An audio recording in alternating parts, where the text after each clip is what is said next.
Muy bien, ya estamos llegando hoy día a la clase número 10 de Sagrada Escritura y entramos hoy, por la ayuda de nuestro Señor, a la cuarta unidad del curso.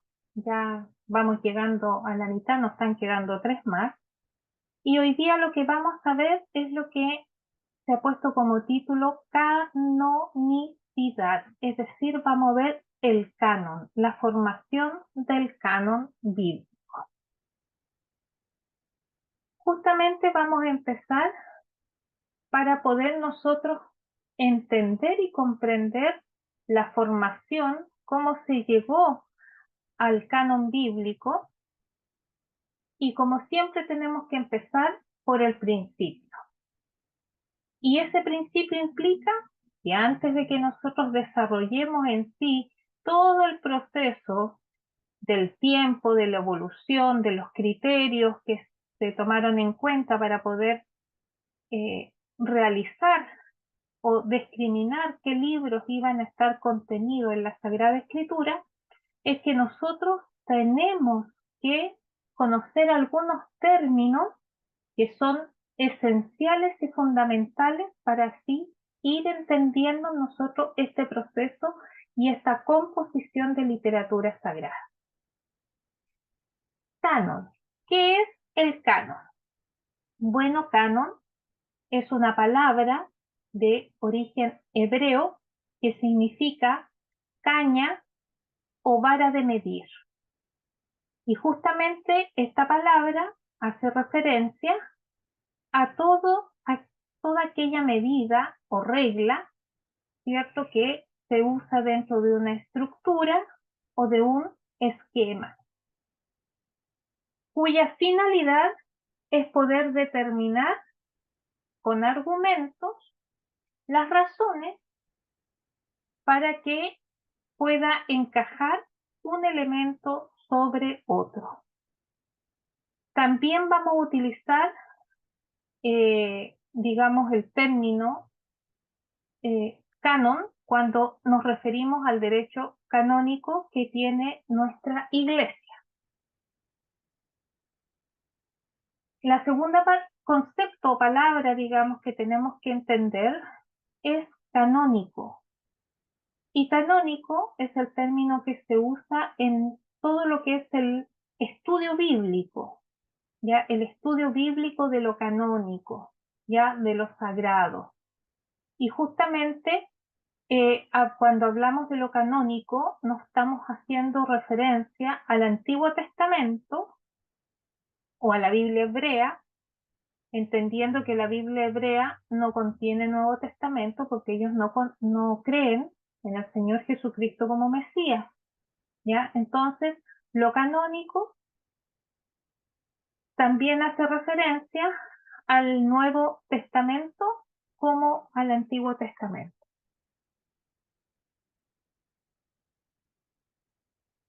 La tercera palabra que tenemos que tener en cuenta es deuterocanónico. Deuterocanónico es un término que significa el segundo canon. Y nosotros en toda esta unidad vamos a escuchar este término que va a hacer referencia principalmente a los libros del Antiguo Testamento que no están presentes en la Biblia hebrea, pero sí que están presentes en la Biblia católica y en la Biblia ortodoxa, como también lo está en la Septuaginta o en la Biblia de los 70. Los deuterocanónicos son libros que fueron rechazados por los masoretas cuando escribieron la Tanaj entre el siglo 7 y 8 después de Cristo. Y los protestantes o los evangélicos a estos libros ellos le llaman apócrifos. La cuarta palabra o el cuarto término que tenemos que tener claro justamente es el vocablo apócrifo. Apócrifo viene del griego, que significa oculto, escondido o separado. Y en el mundo de los estudios bíblicos, hay dos tipos de apócrifos. Los apócrifos del Antiguo Testamento, que son principalmente aquellos libros escritos entre el 200 antes de Cristo y el 200 después de Cristo, que están atribuidos a personajes bíblicos que en su momento no fueron aceptados en la Biblia hebrea que compiló el pueblo judío. Estos libros son llamados apócrifos, ¿ya?, por los judíos, por los católicos y ortodoxos, pero los protestantes o evangélicos a estos libros los llaman pseudoepígrafos. Dentro de lo que es el Nuevo Testamento, nosotros también nos vamos a encontrar con libros apócrifos. Y son libros que no entraron a formar parte del canon o del listado que conforma el Nuevo Testamento, porque los cristianos que determinaron la formación del Nuevo Testamento no los consideraron inspirados y por tanto no lo consideraron sagrado.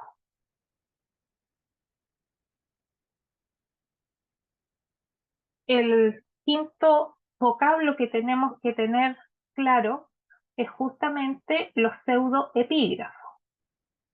La pseudoepigrafía significa afirmar falsamente o atribuir la autoría de algo a otra persona.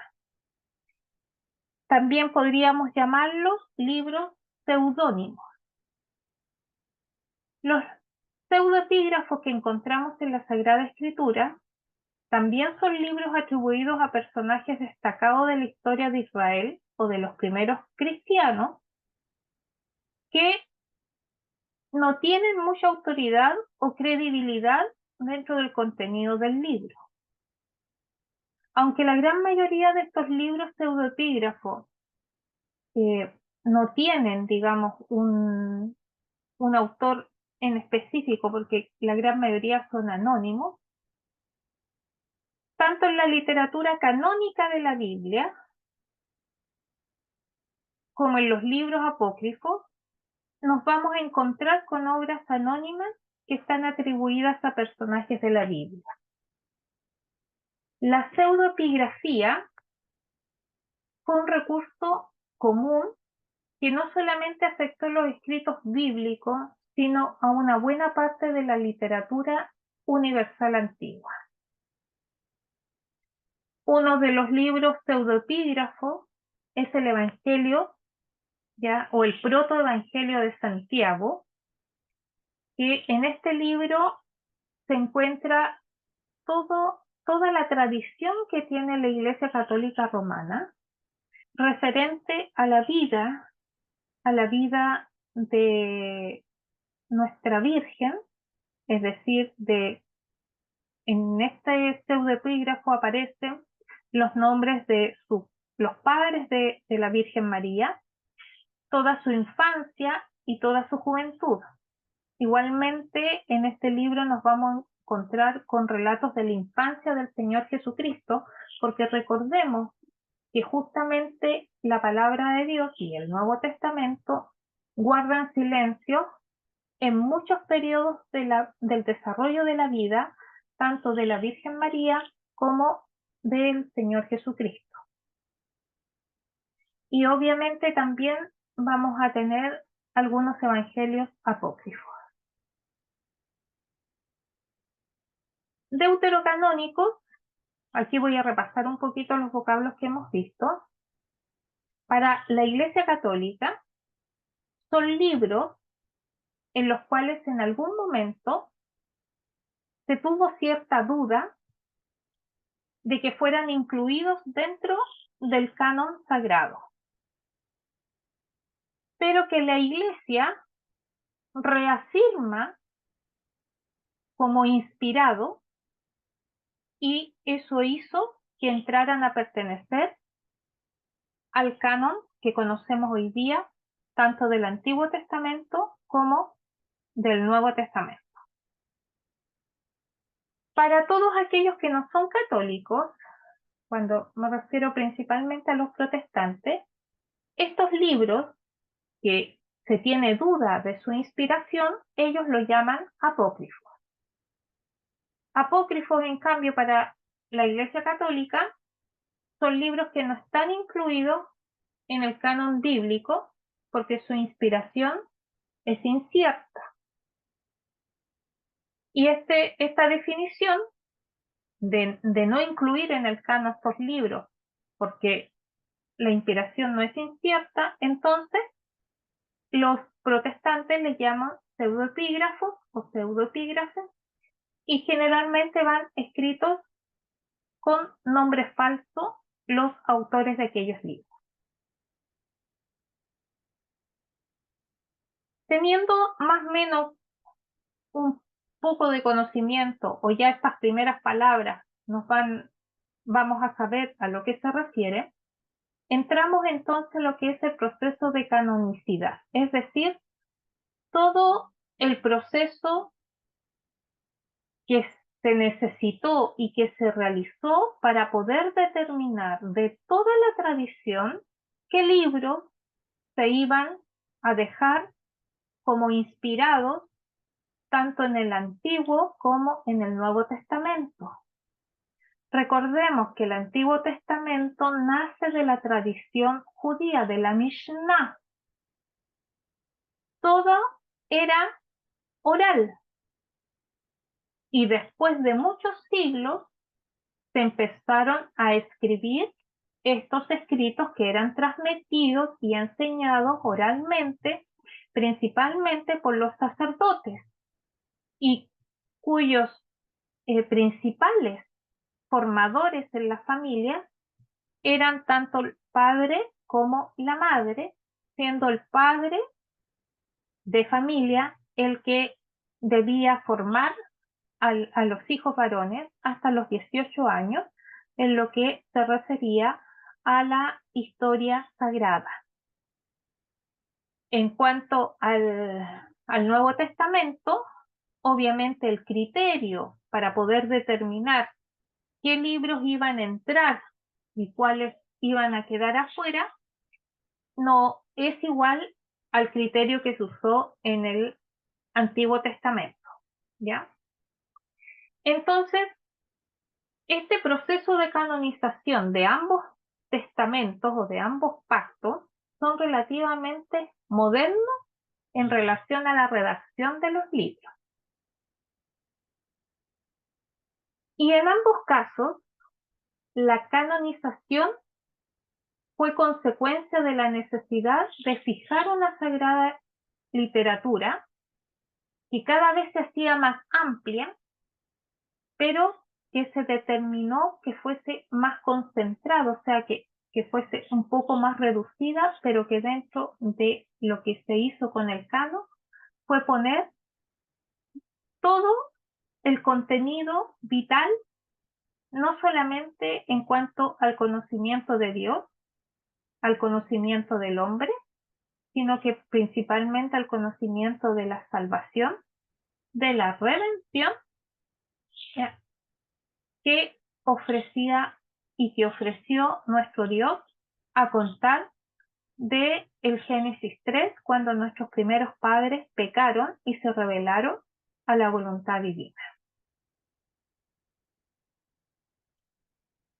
Nosotros podemos hablar de 10 criterios que se utilizaron para determinar qué obras se iban a considerar como sagradas y se iban a incluir y cuáles no se iban a considerar sagradas y obviamente iban a quedar fuera de este canon. El primer criterio nos habla de comunidad. Es decir,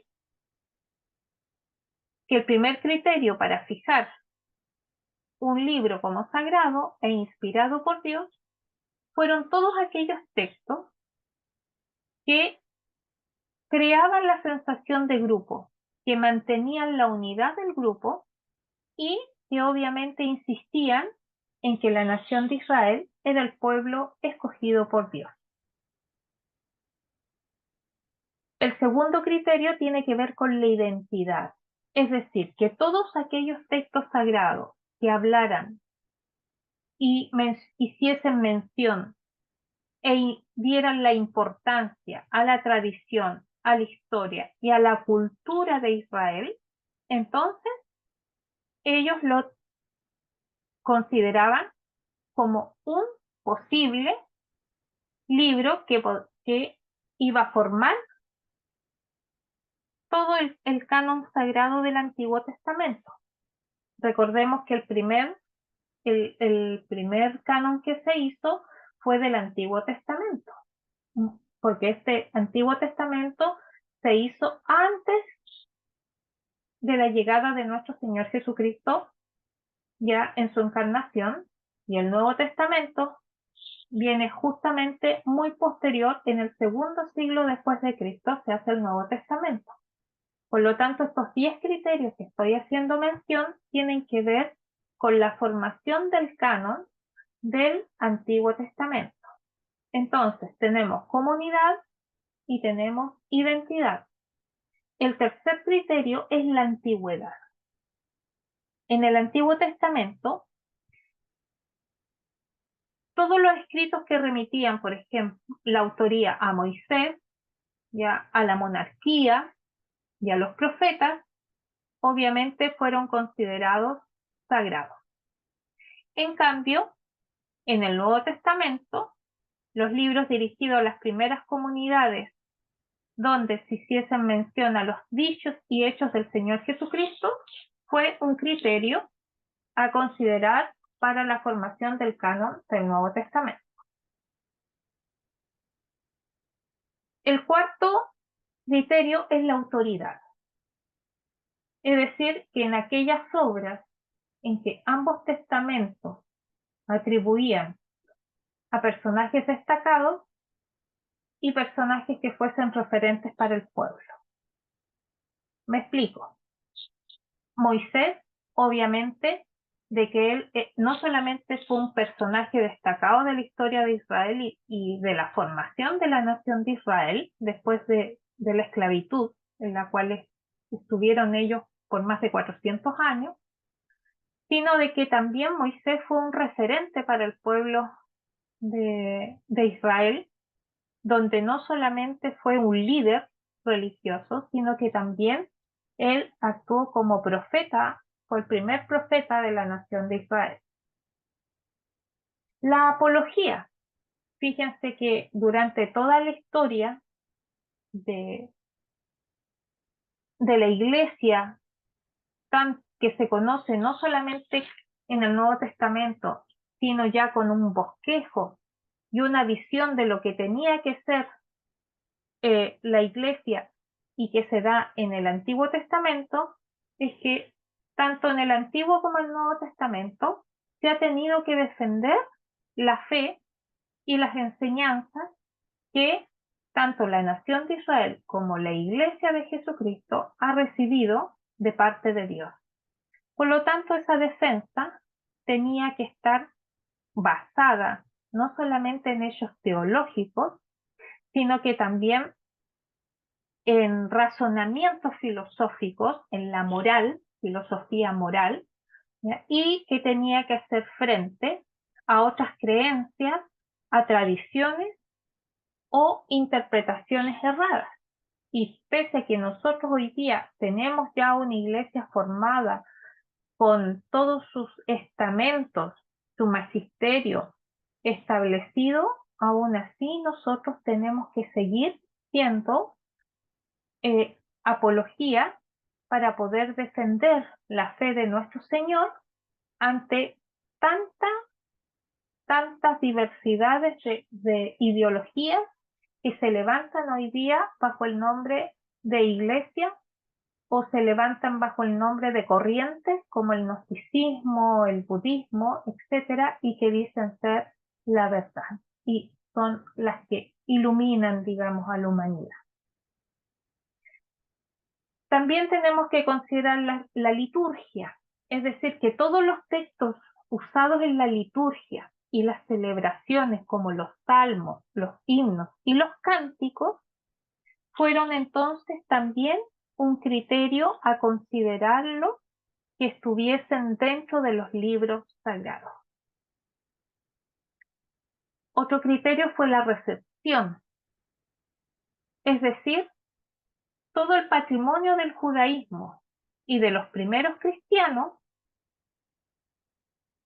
se consideró como vital y fundamental para que fuesen incluidos en ambos testamentos. Uno de los criterios vitales e importantes justamente es la inspiración de los libros sagrados. ¿Eso qué quiere decir? De que los autores no escribían por voluntad propia, por sentimiento propio, sino que ellos escribieron estos libros sagrados de acuerdo a lo que Dios mismo, ¿ya?, de manera directa, les iba indicando lo que tenían que poner sobre los temas que obviamente trata cada libro sagrado que conforma la escritura. Por lo tanto, los autores de los libros que componen esta gran biblioteca que nosotros conocemos como Biblia, solo son intermediarios, mediadores, copistas o agiógrafos. Agiógrafos significa que son biógrafos, que cuentan la biografía, la vida de personajes.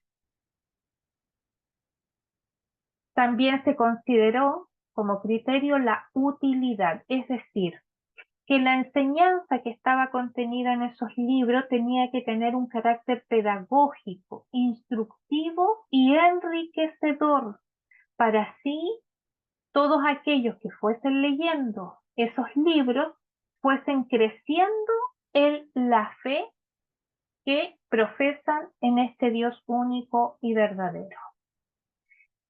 Y el último criterio es la aprobación, es decir, que tanto en el Antiguo Testamento para los judíos como el Nuevo Testamento para los cristianos tenían que tener autoridad religiosa a través de una asamblea, un concilio o una proclamación institucional. ¿Ya? Entonces se reunían, los judíos se reunieron en un concilio, ya en una asamblea, en el cual determinaron los libros que se iban a incluir como sagrados y hicieron una proclamación oficial en los cuales salieron los 39 libros que tiene el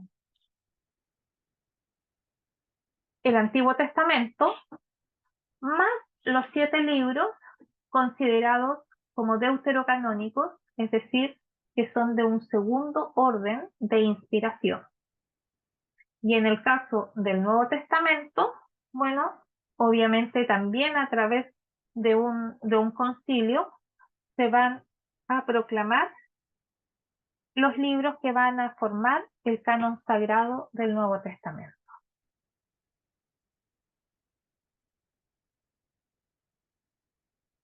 Veamos ahora el canon del Antiguo Testamento, es decir, cómo se formó el canon del Antiguo. Bueno, primero que nada tenemos que recordar que en el Evangelio de Lucas, capítulo 14, versículo 44, el Señor Jesucristo hace referencia a 3 divisiones o secciones que dividen el Antiguo Testamento judío y que son la ley, los profetas y los escritos.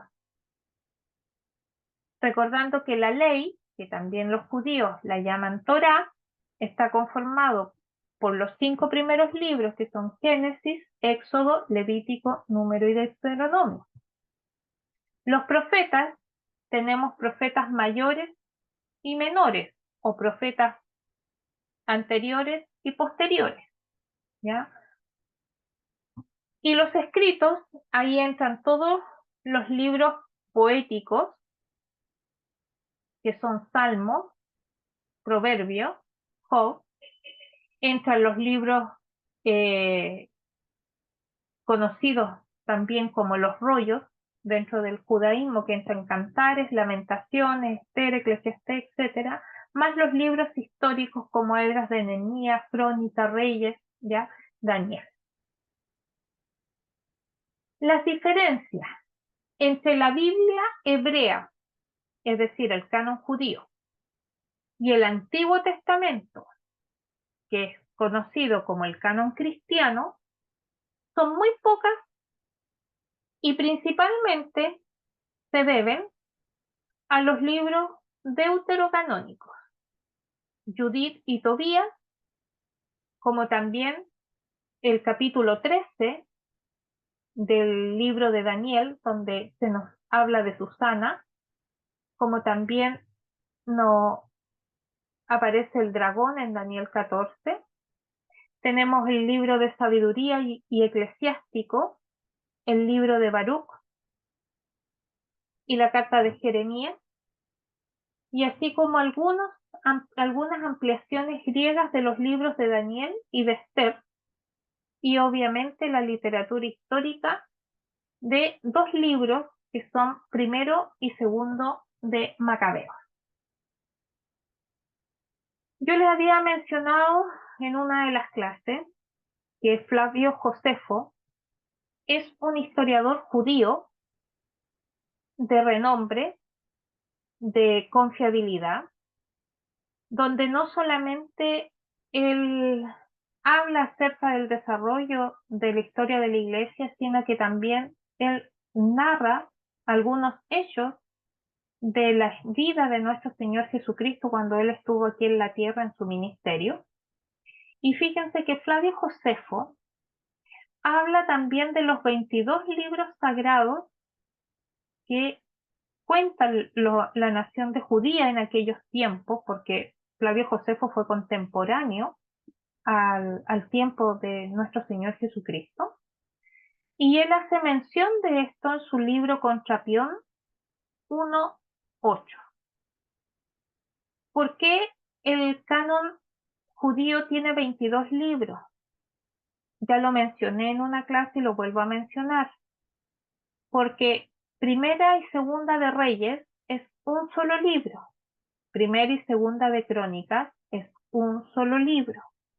¿Ya? Entonces ellos van juntando los libros y solamente van mencionando, lo hacen ver como uno. Y eso va reduciendo, lo mismo va a pasar con Jeremías y Lamentaciones, como es el mismo autor, que es el profeta Jeremías, entonces también los van a incluir como un solo libro. Y eso hace de que estos libros de 39 que tiene la Biblia protestante, se reduzca a 22 porque, vuelvo a insistir, el canon judío que está actualmente hoy no tiene incluido los 7 libros deuterocanónicos, así como tampoco lo tiene incluido la Biblia protestante o la Biblia evangélica. Siguiendo con el canon del Antiguo Testamento. La Biblia judía está basada en lo que se denomina el canon palestinense, es decir, que es un canon que está formado por 39 libros, cuya lista se fijó, según los historiadores, los rabinos y los estudiosos, en los tiempos de Esdras y en los tiempos de Nehemías, es decir, estamos hablando aproximadamente en el año 445 antes de Cristo. Otros consideran que fue el año 90 después de Cristo, en el concilio de Jamnia o Yamnia o de Yafne, ¿ya? Que son los 3 nombres por los cuales se conoce este concilio. Aunque un dato interesante es que este concilio de Yamnia o de Yafne, generalmente son los nombres más usados, no tiene ningún registro histórico de que se haya realizado.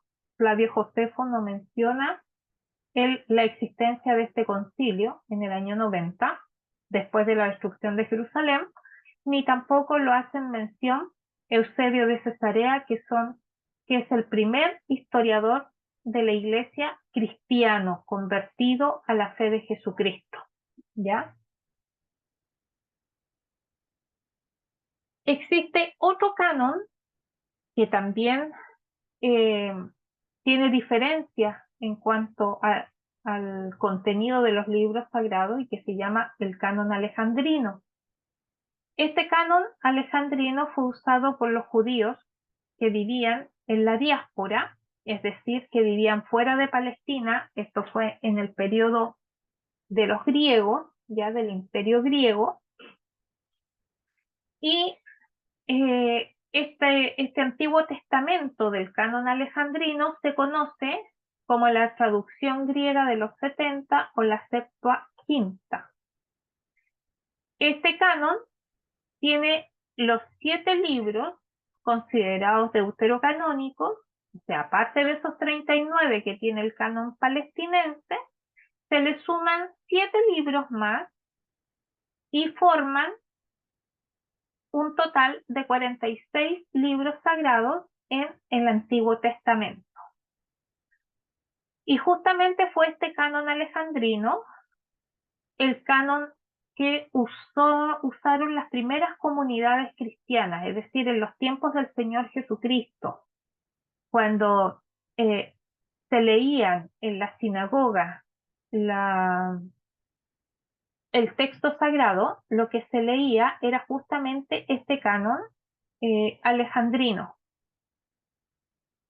Y también, ya cuando nace la iglesia, también comienza entonces a leerse el canon alejandrino, y con este canon muchos de los judíos se convirtieron a Jesucristo y lo reconocieron como Mesías. Entonces hago un resumen. El canon palestinense tiene 39 libros en el Antiguo Testamento, y que estos 39 libros son los que hoy día acepta la nación de Israel y su pueblo judío. Y como les decía, este canon algunas veces aparece en 2 libros, ya como uno. El canon alejandrino tiene 46 libros, fue aceptado por las primeras comunidades cristianas, y hoy quien transmite este canon alejandrino y quien vela por este canon es la Iglesia Católica Apostólica Romana. Y el canon palestinense hoy día también lo comparte la Iglesia Protestante. En este proceso de la formación del canon o canonización ya de la Biblia hebrea, porque recordemos de que el Antiguo Testamento fue escrito en hebreo, ya, y nace para el pueblo hebreo o el pueblo de Israel, influyó también en la aparición, en la traducción de la primera Biblia. Recordemos que solamente existía en hebreo, pero debido a la dispersión de los judíos por todo el imperio griego, hubo un grupo de fieles judíos que, al no poder contar con los textos sagrados en hebreo, entonces solicitan a Ptolomeo que les pueda otorgar una traducción al griego, porque ya tampoco hablaban el idioma hebreo, entonces no les servía tampoco tener una Biblia hebrea, sino que le tradujeran al griego el texto sagrado. Es así como entonces en Alejandría es traducida el canon hebreo al canon griego. Y es allí entonces donde nace la Biblia conocida como de los 70 o la Septuaginta.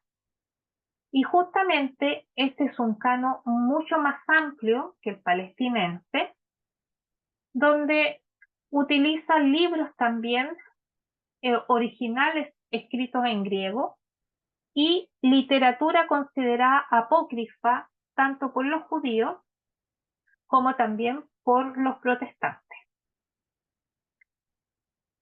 Y el resultado de este proceso, que nos va a llegar a nosotros ya en las ediciones actuales de la Biblia.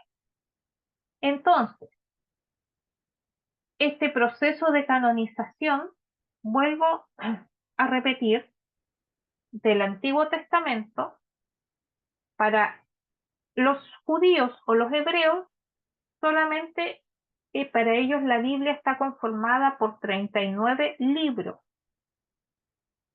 Para el protestante, el Antiguo Testamento también tiene 39 libros, pero lo que es para la Iglesia Católica, el Antiguo Testamento está formado por 46 libros, los cuales, sumados a los 27 libros que tiene el Nuevo Testamento, nos va a dar un total de nosotros de 73 libros, a diferencia del protestante, de la Biblia protestante, que esos 39 se le suman 27 y les da como resultado 66 libros.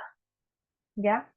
Entonces, el Antiguo Testamento es lo que tenemos en común judíos, católicos y protestantes, con la diferencia que los católicos, nosotros, tenemos 7 libros más incorporados al al Antiguo Testamento, al igual como lo tiene la Septuaginta, es decir, la Biblia en griego.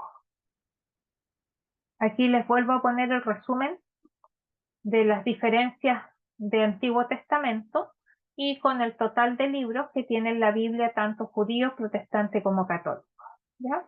Aquí les puse la Biblia en la Tanaj, una Biblia protestante y obviamente una Biblia católica. Pasamos entonces ahora a ver el canon del Nuevo Testamento.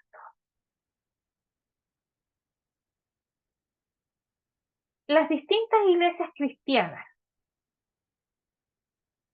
que hoy día conocemos como católicos, ortodoxos y protestantes, poseen el mismo canon del Nuevo Testamento, que está formado a su vez por 27 libros. Hay algunas iglesias ortodoxas muy puntuales, como los de Etiopía, por ejemplo, que al Nuevo Testamento ellos le añaden 8 libros más. Pero en general, ya lo que es la Iglesia Católica, la Iglesia Ortodoxa y la Iglesia Protestante, comparte el mismo canon del Nuevo Testamento. Ahora, ¿cuáles fueron los criterios que se utilizó para poder determinar qué libros iban a conformar el Nuevo Testamento? Primero que nada, que los textos sagrados que conformen o que iban a conformar el Nuevo Testamento tenían que ser cristológicos. Es decir, que no solamente tenían que hablar de la persona de Cristo, sino que también ellos tenían que mostrar a Cristo como modelo, como referente, no solamente como Mesías, Redentor y Mediador, sino como tipo, modelo y referente de vida de esta iglesia que nace en Pentecostés y que va a ser una iglesia universal.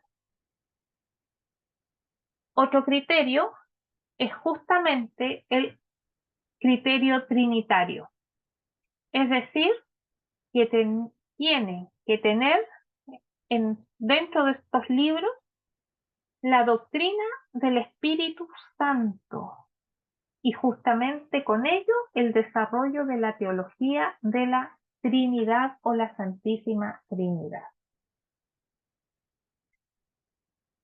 El tercer criterio tiene que ver y tenía que tener de eclesiología, es decir, de iglesia, concepto de iglesia, donde no solamente tiene que haber una comunidad, sino que tiene que desarrollarse y convertirse en universal.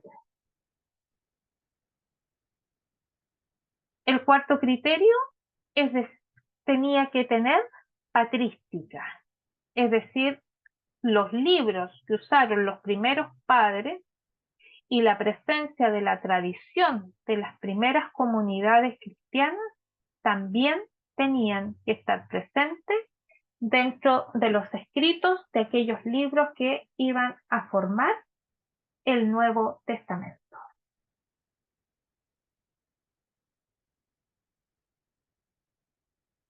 De los 8 escritores que tenemos en el Nuevo Testamento, ninguno sugiere que los escritos deban ser añadidos a las escrituras. ¿Por qué? Porque estos libros se conocían, se estudiaban y se leían. Los escritos de los apóstoles y de otros hombres inspirados fueron tenidos como sagrados e inspirados desde sus inicios. En un comienzo, el canon del Nuevo Testamento tenía solo 20 libros, ya que Hebreos, la segunda carta de Juan, la tercera carta de Juan, la segunda carta de Pedro, el libro de Judas, de Santiago y el Apocalipsis del apóstol Juan fueron cuestionados en primera instancia de que fuesen incluidos en este primer canon. Y las principales objeciones que se tuvieron es que, por ejemplo, Hebreos no menciona su autor, pero el contenido que tiene el libro de los Hebreos justamente cumple con los criterios que yo les mencioné anteriormente: cristológico, trinitario, eclesiología y también patrística. Entonces, ¿cómo determinaron que sí tenía que quedar dentro del canon y no dejarlo fuera? Usando el mismo criterio que usó el pueblo judío para dejar dentro del canon al libro de Esther y al libro de Ruth, en los cuales no se hace mención de autores, pero el contenido de ambos libros no solamente mantenía la tradición del pueblo, sino que también relata momentos históricos cruciales para la nación de Israel. En lo que se refiere a la segunda carta de Pedro, simplemente se quería dejar afuera porque no era una continuación de la primera carta de Pedro, a diferencia, por ejemplo, de la carta de Pablo cuando escribe a la primera carta de Corintios, y después cuando escribe la segunda carta a los Corintios, va siguiendo, digamos, es la continuación de la primera, donde vuelve a reforzar, digamos, a enseñar, a desarrollar temas que están incluidos en la primera carta. Pero en el caso de la segunda carta de Pedro, no tiene una continuidad. Pero como también cumplía con los requisitos anteriores, entonces se incorporó. Santiago y Judas, a diferencia de lo que es San Pablo y San Pedro y también San Juan, que ellos se llaman apóstoles porque fueron apóstoles del Señor Jesucristo, aunque Pablo no formó parte del grupo selecto de los 12 apóstoles, ni tampoco de los otros que lo siguieron y que no están mencionados. Dice, Pablo recibe el título de apóstol porque uno de los requisitos para ser apóstol es que ellos tenían que haber visto con sus ojos al Señor.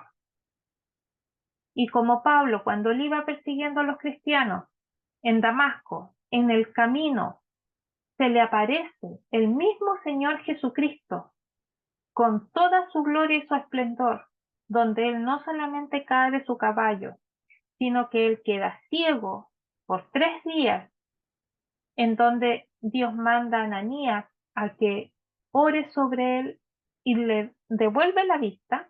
Entonces, como San Pablo vio a nuestro Señor en gloria y majestad, no en carne, no encarnado como lo vieron los 12 discípulos o los 12 apóstoles, entonces por eso que la Iglesia le otorga el título de apóstol a San Pablo. Pero Santiago y Judas, ellos no se presentan como apóstol de Jesucristo, sino que se presentan y se llaman a sí mismos siervos de Jesucristo. Y el Apocalipsis obviamente fue cuestionado por su carácter particular.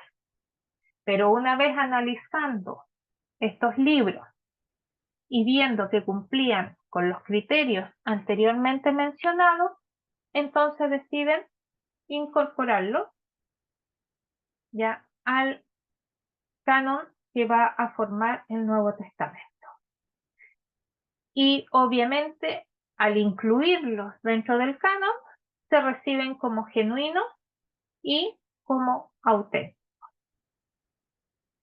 Es así como a principios del siglo IV después de Cristo, estamos hablando año 300, ya después de Cristo, entonces los 27 libros ya eran reconocidos y recibidos como inspirados y sagrados en la mayoría de las congregaciones cristianas existentes hasta ese momento. Vamos a recordar que en el Concilio de Nicea 325, el Concilio de Hipona 394 después de Cristo, perdón, el Concilio de Nicea es después de Cristo, ya, 394 después de Cristo el de Hipona, y el Concilio de Cartago 397 después de Cristo, se establecieron entonces la inspiración de los libros, es decir, el canon se formó entre el año 150 al 170 después de Cristo, siglo II. Entre esos años, es decir, que ya al año 200, estamos hablando de que ya el canon estaba establecido, y lo que hicieron estos concilios de Nicea, de Hipona y de Cartago fue simplemente darle el valor y el reconocimiento que existieron ya que antes de que la Iglesia tuviese sus concilios, porque recordemos que entre el año 150 al año 170 estamos hablando del periodo de la Iglesia perseguida, de esa Iglesia que vivía en catacumbas, de esa Iglesia que fue despojada de sus edificios, ya de todos sus enseres religiosos y sagrados, en los cuales se perseguía a los cristianos, y ellos tuvieron que esconderse, arrancar y vivir en catacumbas. En ese tiempo de catacumba y de persecución, la Iglesia ya tenía definido de manera oral el canon del Nuevo Testamento. Lo que va a hacer el Concilio de Nicea es que va a reafirmar ese canon, pero ya con un documento escrito, porque recordemos que el año 313, con el decreto de Milán, este decreto de Milán dice de que se le va a devolver a la Iglesia cristiana todo lo que se le fue quitado. Entonces, desde el año 313 hasta el año aproximadamente 387, es el periodo en el cual el Imperio Romano le va a devolver los edificios, todos los enseres y utensilios sagrados que se usaban en el culto cristiano, las propiedades y más encima todo el dinero que le fue quitado a las iglesias o a las comunidades durante la persecución, se le reestablece. Entonces ya en el año 387 después de Cristo, todas las iglesias ya no solamente tienen una libertad religiosa, porque ya no son perseguidos, ahora el mismo Imperio Romano después va a sacar otro edicto en el cual va a decir de que todo el imperio tenía que convertirse al cristianismo y por lo tanto va a reafirmar la fe de Jesucristo, ¿ya? Eso no significa de que en estos años se está desarrollando el canon ya estaba desarrollado. Lo que hacen estos concilios, vuelvo a recalcar, simplemente es reafirmar lo que la iglesia perseguida ya había determinado como texto sagrado del Nuevo Testamento. Y hago harto hincapié en esto, porque justamente estas son una de las tantas cosas que los hermanos evangélicos o los hermanos separados ya tratan con, con, los, con nosotros los católicos cuando se enfrentan, digamos, a ciertos debates. Algo que también es súper importante conocer es lo que se conoce como el canon Muratori. También es conocido como canon muratorio o fragmento muratorio. Este es el registro más antiguo que se tiene de un canon bíblico. Se estima que tiene una fecha entre el 170 al 200 después de Cristo. Y en este canon se menciona a un escrito que se llama Al Pastor de Hermas y que este texto fue redactado entre el año 140 al 155 después de Cristo por Hermas. Y Hermas fue hermano de el obispo Pío, que después cuando en el siglo IX a todos los obispos que se sentaron en Roma, ya o que gobernaron desde Roma, se les va a cambiar el nombre de obispo y van a pasar a tener el nombre de papa. Entonces, la lista de este canon muratorio, muratori o fragmento muratorio figuran los nombres de los libros que se consideraron como admisibles y este canon está escrito en latín. ¿Por qué se llama canon muratorio? Porque justamente fue descubierto por Ludovico Antonio Muratori en una biblioteca ambrosiana de Milán, Italia, y fue publicada por él mismo el año 1740. Entonces, como él descubrió esto en una biblioteca, entonces por eso que se le da el nombre de muratorio o muratorio. No hay una unidad en cuanto a los autores o autor en particular del canon del siglo II. Algunos eruditos dicen que dentro de sus autores puede estar Clemente de Alejandría, Melitón de Sardes, también obispo, o Polícrates de Éfeso.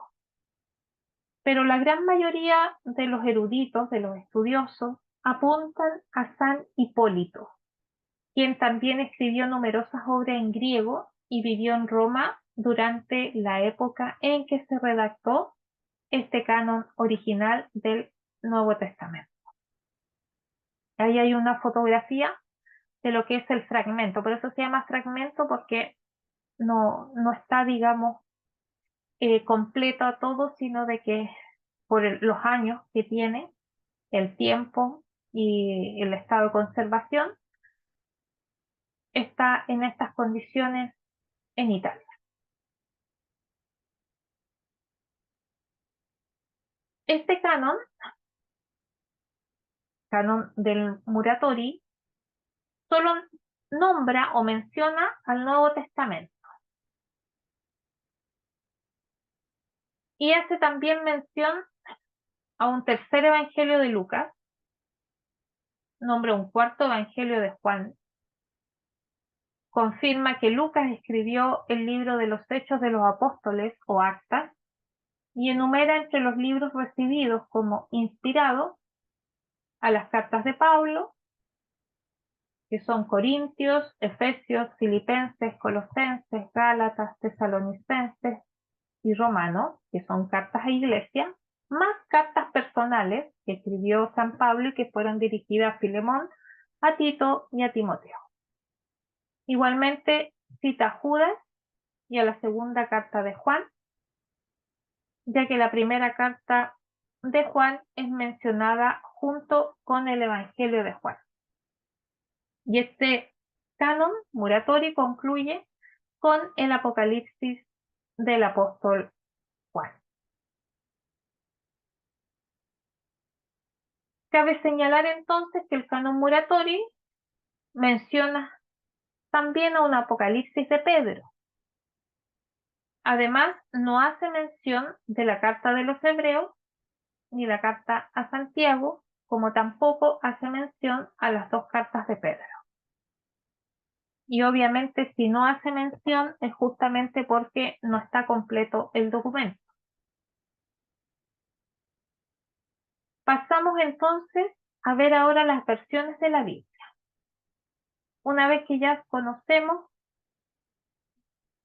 cómo se formaron a grandes rasgos tanto el Antiguo Testamento como el Nuevo Testamento, vamos a pasar entonces a las versiones de la Biblia. Se le llama versiones a las traducciones, ¿ya? De aquellas. Y empezamos obviamente con las versiones más antiguas.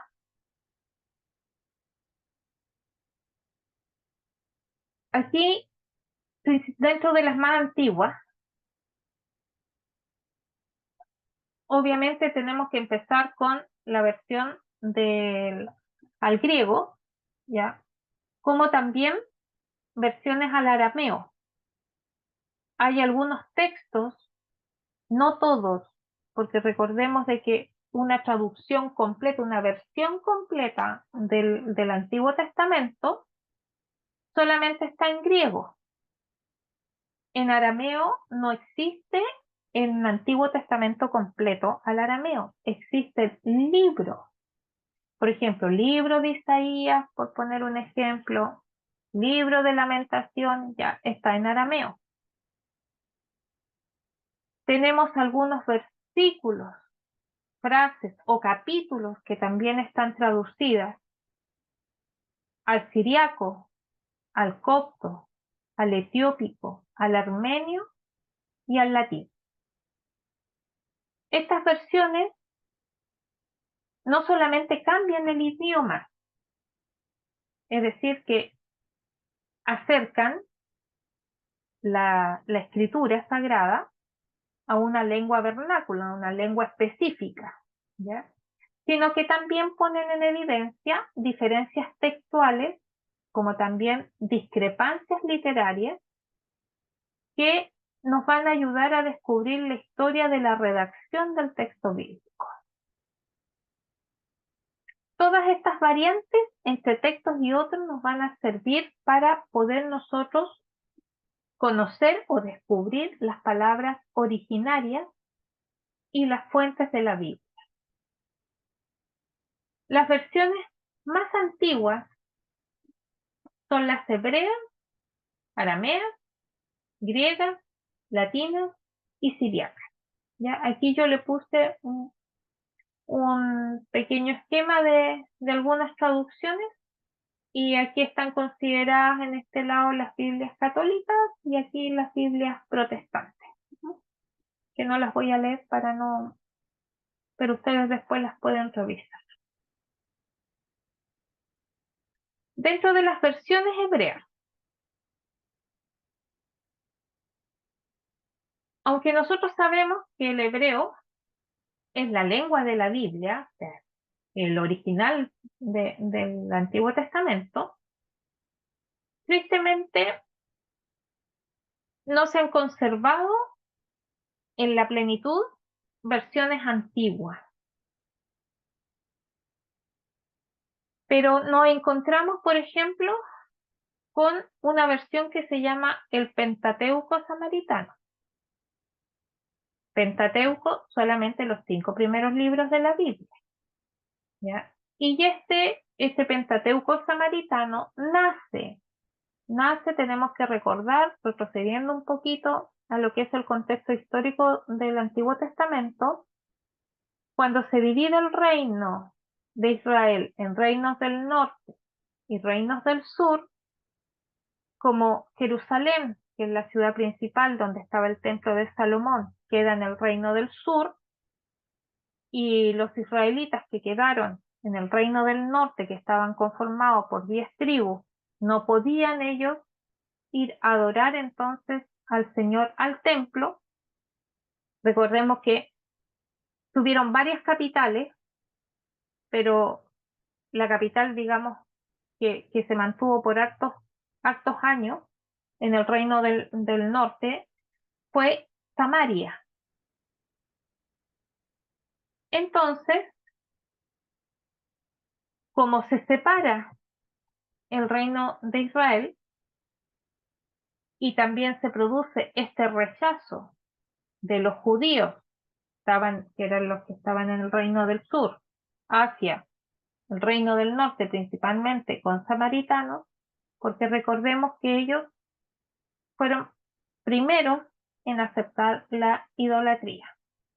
Y no tan solamente ellos no podían ingresar al templo de Jerusalén, sino que ellos también perdieron en parte los rollos que se tenían y que se guardaban en el templo del Pentateuco. Por lo tanto, ellos tuvieron que hacer su propia redacción, conociendo de memoria los 5 primeros libros. Recordemos también el contexto histórico del Nuevo Testamento, que dentro de lo que es la tradición judía, todo hijo varón a los 12 años se tiene que saber de memoria los 5 primeros libros de la Biblia.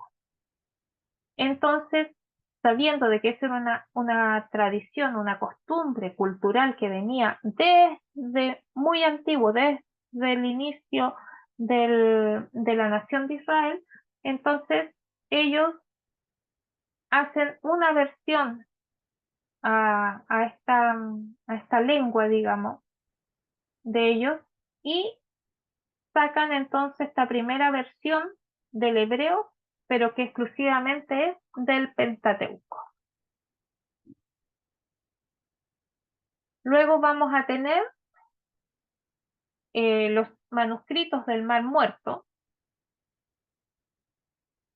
en los cuales, que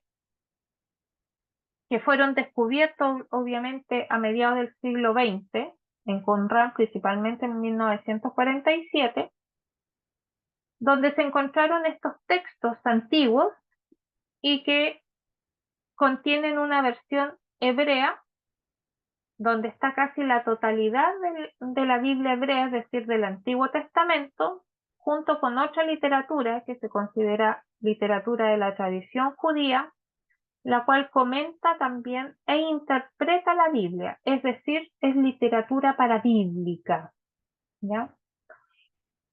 Y estos manuscritos que se encontraron en el Mar Muerto, como les decía anteriormente, están en su mayoría escritos en hebreo y contrastan entonces con la Septuaginta, que traducida al mismo tiempo en que se copiaban los textos del Qumran. Pasamos ahora a ver entonces las versiones arameas. Dentro de lo que son las versiones arameas, aunque recordemos que el arameo era una lengua popular, donde principalmente la población judía de Palestina y buena parte de la región de Siria era el que hablaba este idioma arameo. Y lo que significa una versión aramea es que nacen de una Biblia hebrea y que obviamente se interpreta la escritura, ¿ya? Y a esta interpretación se le conoce como el Targum, y en plural Targumín. Entonces, el Targum arameo, que aparece más o menos siglo III, que significa traducción, va a estar aplicado a este texto bíblico y que justamente tiene que ver con el periodo rabínico, es decir, ese periodo donde los maestros, porque rabín significa maestro, rabínico es la escuela, digamos, de maestros que prepara a los varones que deseen dedicarse a estudiar la Sagrada Escritura. La intención del Targum entonces era interpretar y actualizar el texto bíblico cuando el hebreo original no era entendible o comprensible dentro de la sinagoga. Por lo tanto, los Targumim se convirtieron en versiones reconocidas y de gran prestigio para muchas comunidades judías. Y hasta nuestros días han llegado versiones arameas como el Targumín del Pentateuco, fragmentos de, de Genisa, ya Targum Pseudo Jonatán, también los Targumín de los profetas y de los escritos. Aquí yo les pongo unos, unos libros que están escritos en arameo, ¿ya? No es la Biblia completa, sino de que son algunos libros, algunas partes de todo lo que es el canon del Antiguo Testamento que está traducido al arameo. En cuanto a las versiones griegas, nosotros ya sabemos, ¿cierto?, acerca de la Septuaginta, que es la Biblia que no solamente contiene el canon judío, sino que también tiene estos 7 libros deuterocanónicos y que es exactamente igual al canon que tenemos nosotros como Iglesia Católica. ¿Ya? Aquí hay un poquito de historia acerca de la Septuaginta y también un dato importante que quería mencionarles es que justamente en una carta de Inocencio I al obispo Exuperio de Tolosa, que está fechada el 20 de febrero del año 405 después de Cristo, él hace también mención a un canon bíblico con 73 libros sagrados. Igualmente, dentro de lo que se encontró en Qumran aparece un manuscrito sinaítico que es un uncial más importante del mundo. ¿Por qué es más importante? Porque contiene la copia más completa y antigua de ambos testamentos. Fue escrita en griego mucho antes del concilio de Hipona y también contiene los 73 libros sagrados que conforman el canon de nuestra Biblia que se usa en la Iglesia Católica, Apostólica y Romana. Y justamente tanto esta carta de Inocencio I como el manuscrito sinaítico apoyan el uso de la Septuaginta en la Iglesia primitiva.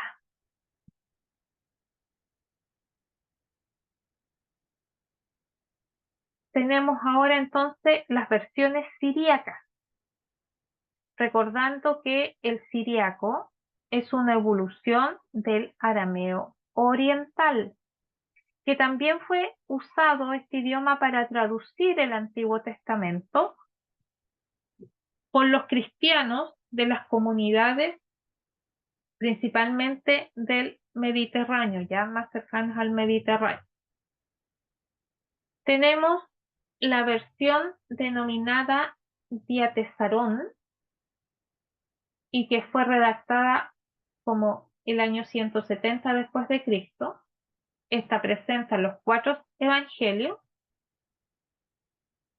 y aunque a nosotros no nos ha llegado ninguna copia, pero a través de la Vetus Sira se ha podido reconstruir esta obra. ¿Qué es la Vetus Sira? Ya la Vetus Sira es un documento que contiene el Antiguo y Nuevo Testamento traducidos al siriaco.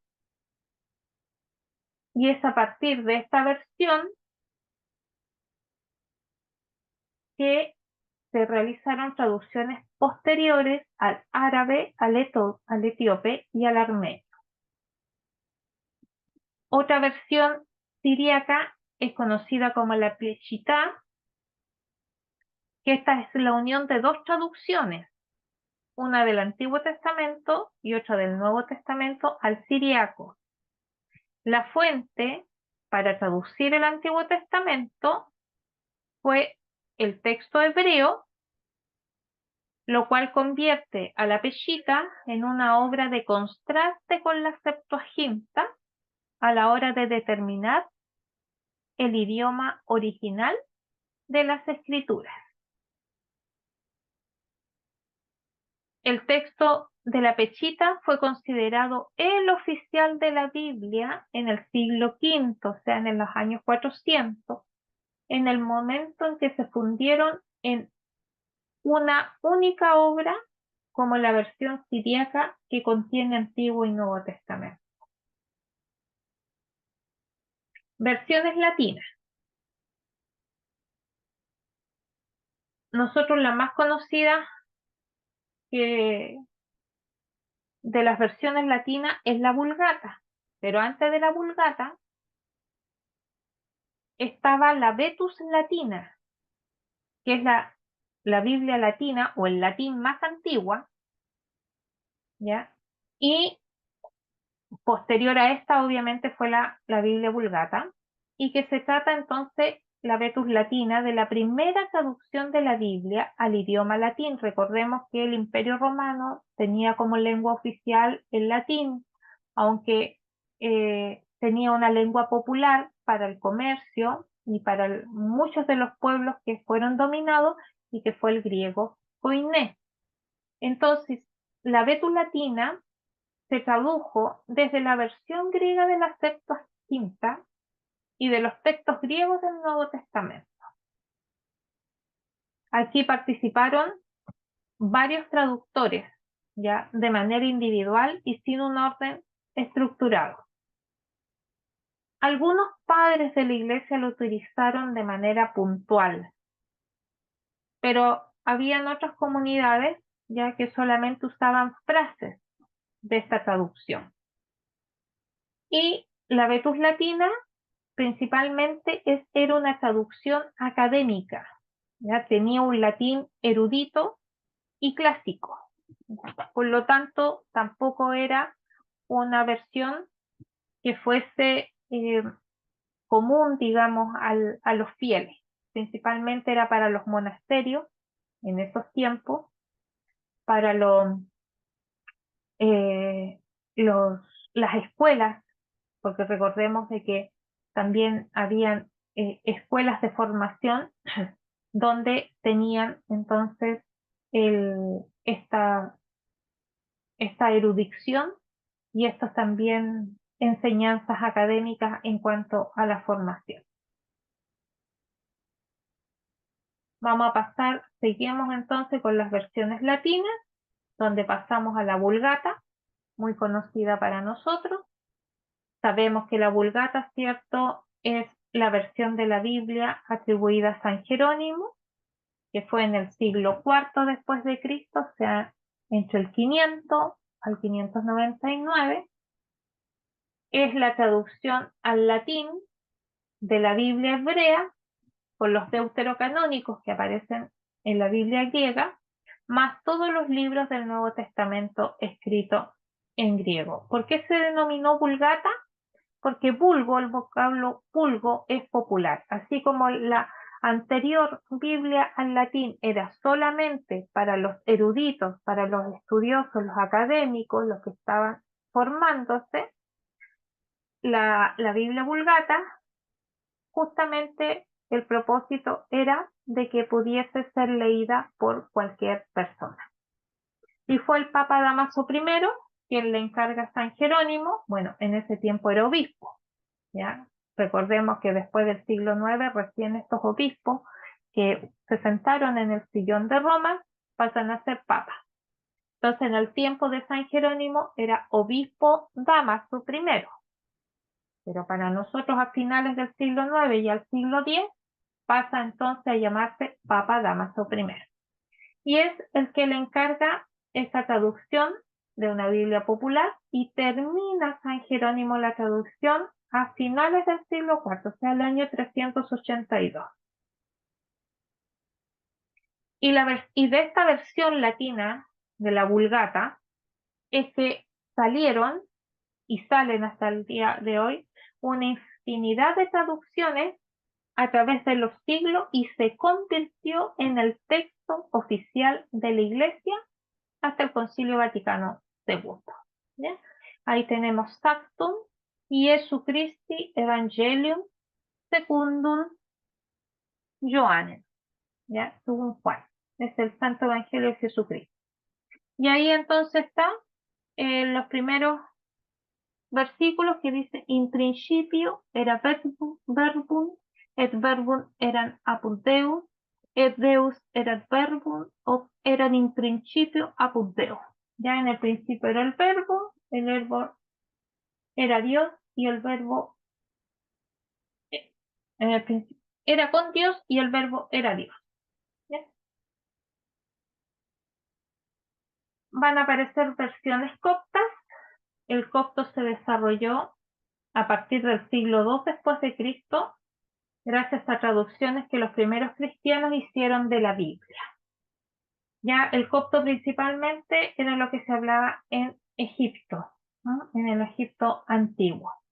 Y aquí aparecen en la biblioteca de Nag Hammadi una colección de códices descubiertos en el pueblo egipcio del mismo nombre en el año 1945 y que contiene versiones en copto de la literatura canónica de la Biblia, así como también textos apócrifos y gnósticos como el Evangelio de Tomás, el Evangelio de Felipe y otros evangelios de los egipcios, e incluye también el Evangelio de María entre muchos apócrifos. ¿Ya? Aquí hay una colección de literatura que fue traducida al copto. En cuanto a las versiones modernas, de las versiones del Antiguo Testamento, y gracias al éxito de los códices son todos los manuscritos completos que se encontraron del Nuevo y el Antiguo Testamento, principalmente en Qumran, ¿ya? Y que justamente son textos que parten del siglo IX y siglo X, ¿ya? Y también algunos de la Edad Media, que vienen de la traducción hebrea.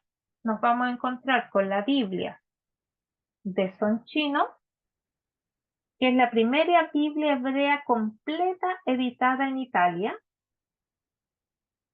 y que fue una edición preparada y anotada o desarrollada por el rabino italiano Salomón Israel ben Soncino. Tenemos la Biblia rabínica de Bomber en el año 1517, también de Italia. Daniel van Bomber editó la versión de la Biblia hebrea con anotaciones de Rashi, Ibn Ezra y David Kinney, y esta será entonces la base de todas las grandes traducciones del Antiguo Testamento. Tenemos la Biblia políglota complutense, año 1514, que fue patrocinada por el cardenal Cisnero de Alcalá, donde un destacado grupo de judíos expertos y también cristianos prepararon esta edición de 6 volúmenes de la políglota complutense, que tiene traducción del texto hebreo, del texto griego, principalmente de la Septuaginta, del latín Vulgata y del Pentateuco en la versión aramea del Targum de Ónkelos. Nos vamos a encontrar con la Biblia hebraica Kittel en 1906, que también es una Biblia que nace del texto rabínico. Posterior, en 1937, cuando publica su tercera edición, ya va a basarse o va a seleccionar los de la Masora, ¿ya? ¿Y qué significa Masora? Significa la doctrina crítica de los rabinos acerca del texto hebreo de la Biblia. Es decir, que no solamente va a traducir y va a incluir los libros sagrados, sino que también va a seleccionar de la Masori y de otros aparatos críticos también las doctrinas relacionadas con las enseñanzas de la Biblia de acuerdo al pueblo judío. La Biblia hebraica, Stuttgartensia de 1977, que contiene las bases de la Biblia hebrea anterior, de Kittel, ¿ya? Más una nueva Masora a cargo de un rabino Weil, y que va a tener también la inclusión de varios manuscritos que fueron encontrados en el Mar Muerto. En la actualidad esta Biblia es usada para el estudio y la investigación del Antiguo Testamento. Va a aparecer la Biblia hebraica quinta, en el cual este es una nueva traducción, esta nueva versión del texto hebreo. Se conoce ¿por qué? Porque es ya la sucesora de la Biblia hebraica Stuttgartensia, más va a tener como base el Códice de Leningrado. ¿Qué es el Códice de Leningrado? Es el manuscrito completo más antiguo de la Biblia hebrea que data del siglo XI después de Cristo. ¿Ya?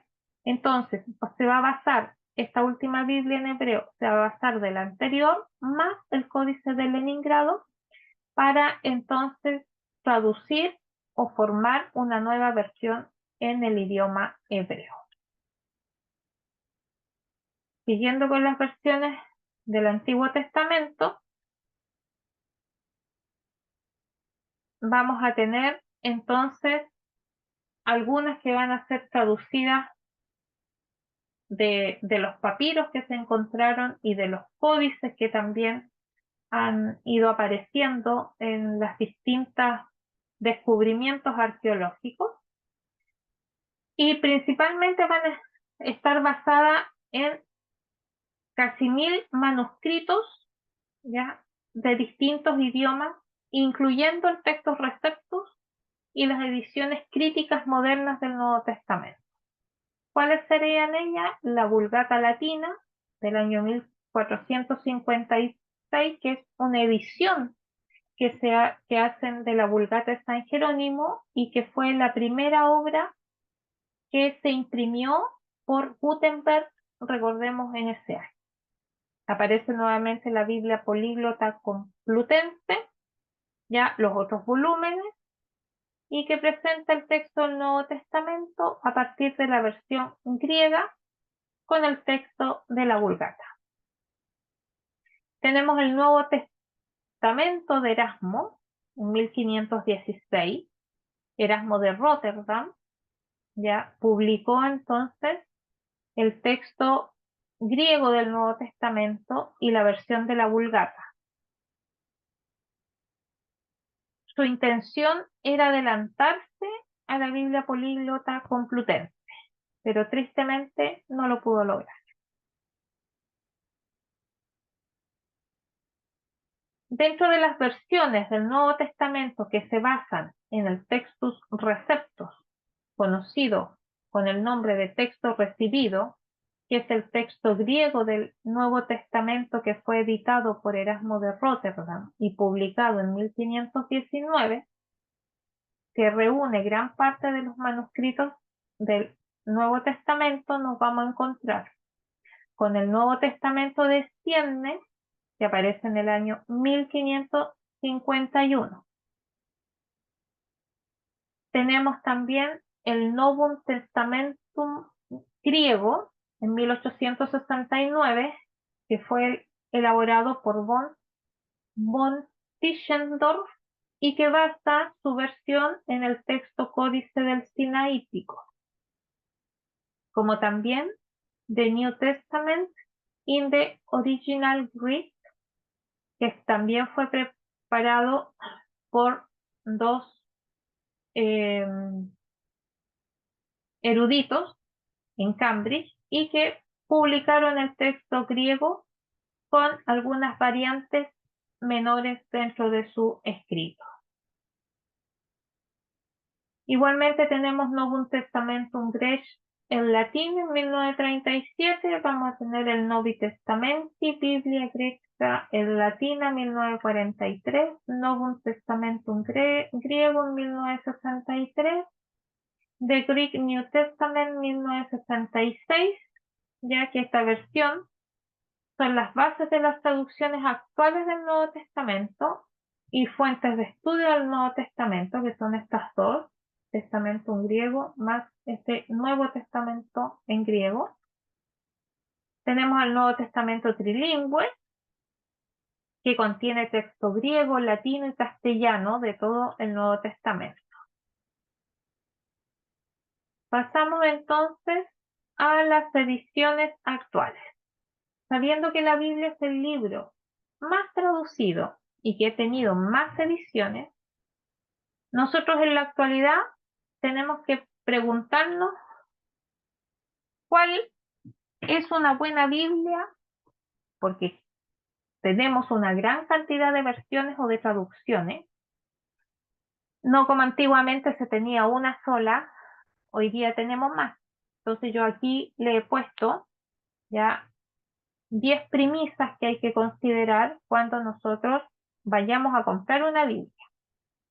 Una que no sea muy ostentosa, que sea de fácil manejo, no muy pesada, que sus primeras páginas aparezca año y lugar de la primera edición, que tenga una introducción general, que figure el nombre del traductor o el equipo de traductores, que sea una traducción a partir de las lenguas originales, es decir, hebreo, arameo y griego, que tenga introducciones a cada uno de los libros de la Biblia, que contenga referencias o paralelos, tal como lo vimos en clases anteriores, que cuente con notas a pie de páginas con explicaciones, justificaciones y comentarios, que incluya un índice de los libros bíblicos con sus siglas o abreviaturas, y que ofrezca una serie de mapas que nos ayuden a situarnos en los escenarios.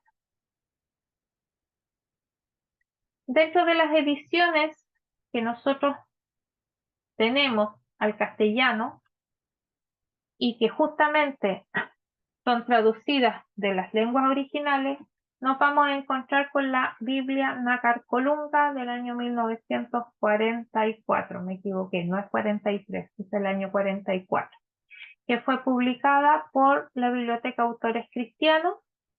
Esta es una edición que fue preparada justamente por dos biblistas, Nácar y Colunga, y que justamente es una Biblia traducida al castellano desde las lenguas originales. Es la primera Biblia, digamos, en español que es traducida directamente de los originales. Recordemos que todas las versiones anteriores son traducidas desde la Vulgata, ¿ya? Pero en este caso estos biblistas, uno se especializa en hebreo, otro en griego, y ellos entonces hacen la traducción.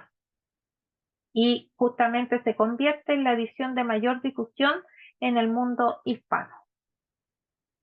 Tenemos también la Biblia Bober Cantera 1947, también publicada por la BAC, Biblioteca de Autores Cristianos. Esta es más literal que la anterior, es decir, más fiel a los textos originales y con un lenguaje menos popular, por lo tanto es más para estudiosos y eruditos.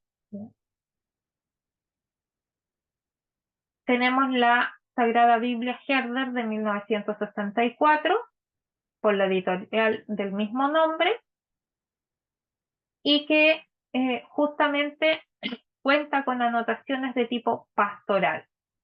La obra fue reeditada y su última edición revisada fue el año 2005.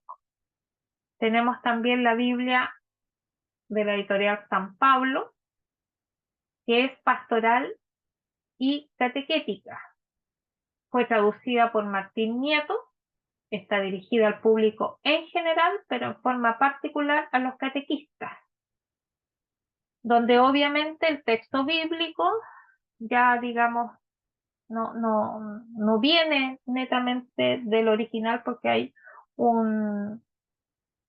se hace más comprensible, se van adaptando ya a diferentes edades o para que se comprenda de mejor manera el mensaje bíblico. Tenemos la Biblia Claretiana de 1966, que forma parte del despertar bíblico que supuso Concilio Vaticano II. Ya se trata también de una edición traducida desde los textos originales, tiene muy pocas notas a pie de página y con introducciones sencillas.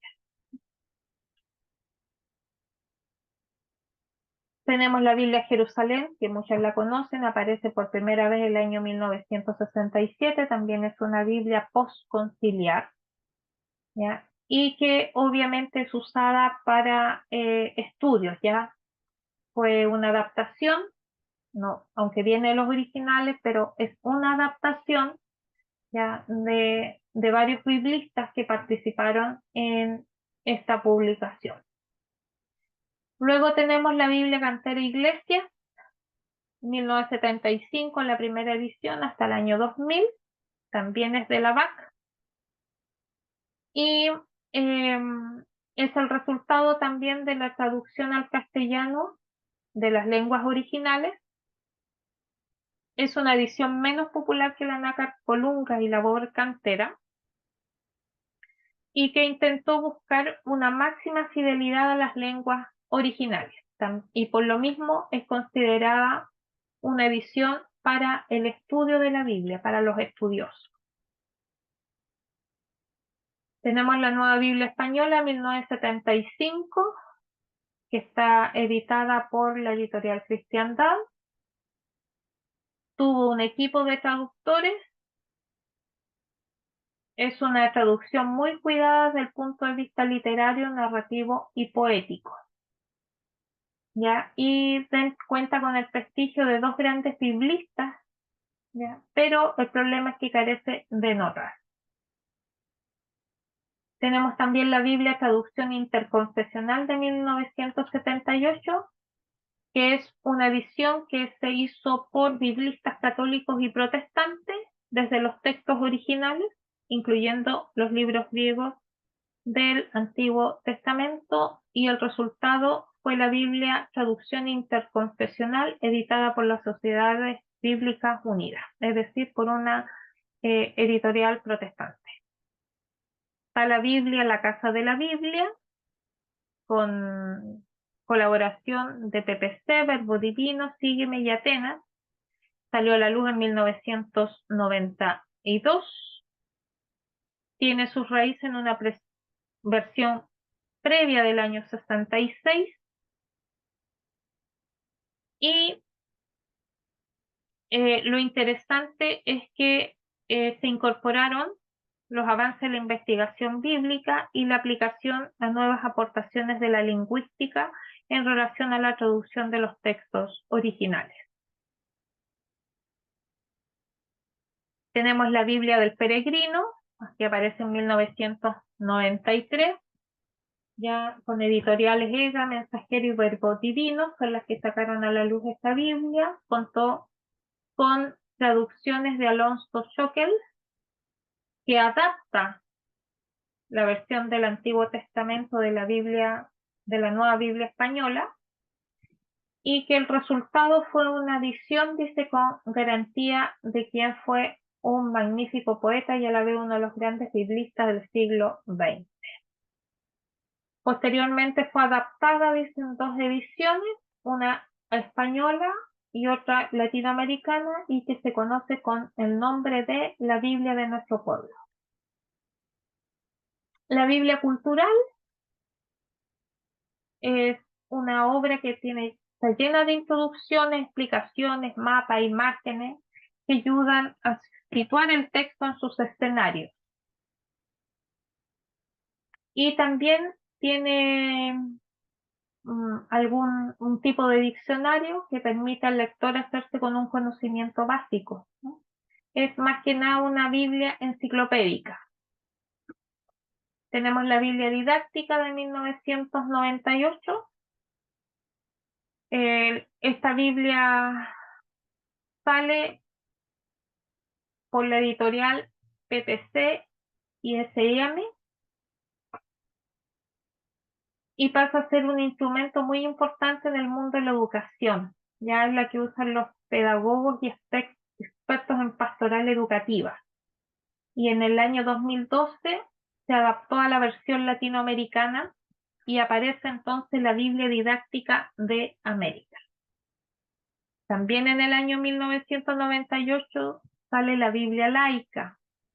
Esta Biblia se empezó a publicar en volúmenes independientes. Ya se trataba de una edición de la Biblia protestante y en la cual se introdujeron prólogos, por ejemplo, de novelistas y que hicieron también algunos comentarios, algunos libros como de Génesis, Gala, que le hizo un prólogo al Cantar de los Castares.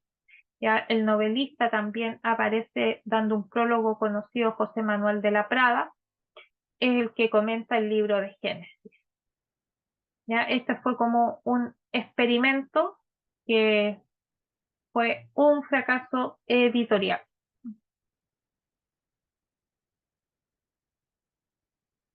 Tenemos una Biblia de estudio, Dios habla hoy, 2002, que editada por la Sociedad Bíblica Unida.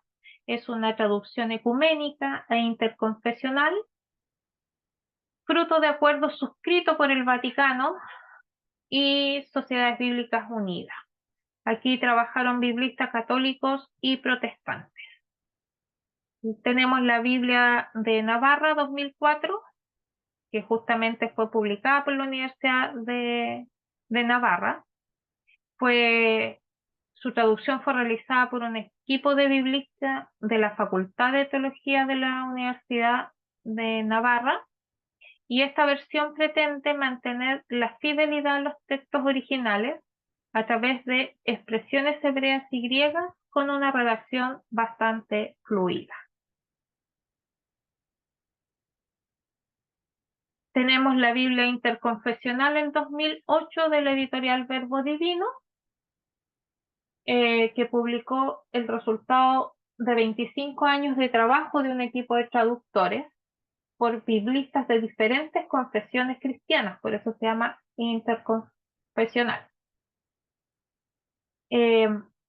Esta también fue hecha a partir de los textos originales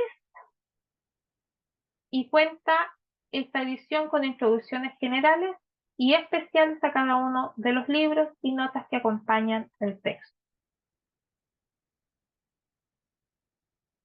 Dentro de lo que son las ediciones americanas, tenemos la Biblia latinoamericana, que aparece en el año 1972 por el Verbo Divino, cuyo objetivo fue hacer más accesible la palabra de Dios a gente sencilla y con una dimensión misionera y pastoral. ¿Ya? Aquí participa el biblista chileno Ural, quien coordinó un equipo de biblistas latinoamericanos para editar entonces lo que sería esta primera Biblia latinoamericana. La traducción parte de los textos originales, pero presenta un lenguaje sencillo, adaptado al español latinoamericano. También tenemos la Biblia de América, también llamada la Casa de la Biblia, el año 2001, fruto de trabajo de 40 biblistas españoles y latinoamericanos. Fue publicada en Madrid y la edición incorporó avances de investigación bíblica con un lenguaje cercano al pueblo. Incluye notas que comentan textos, vocabulario, mapas y cronología. Otras ediciones latinoamericanas, tenemos la Biblia de nuestro pueblo, el 2006, que es una adaptación que se hizo a la Biblia del Peregrino, con las mismas características anteriores, pero adaptada para América Latina. Biblia de América 2012, que aquí se aprovecharon de difundir la versión de la Biblia de América en diferentes formatos y con diferentes sellos editoriales. Y así entonces, editorial como Verbo Divino, PPC principalmente, son las que se van a encargar de esta edición popular, que es de bolsillo y rústica. La Biblia Didáctica de América, año 2012, al mismo tiempo que se publicaba la Biblia de América, adapta la documentación de la Biblia didáctica al texto latinoamericano, y esta Biblia didáctica de América va dirigida entonces principalmente a la formación de jóvenes. Tenemos la Biblia del Pueblo de Dios, 2015. Esta es una nueva versión que está hecha para América Latina y traducida por biblistas Leborati y Truso.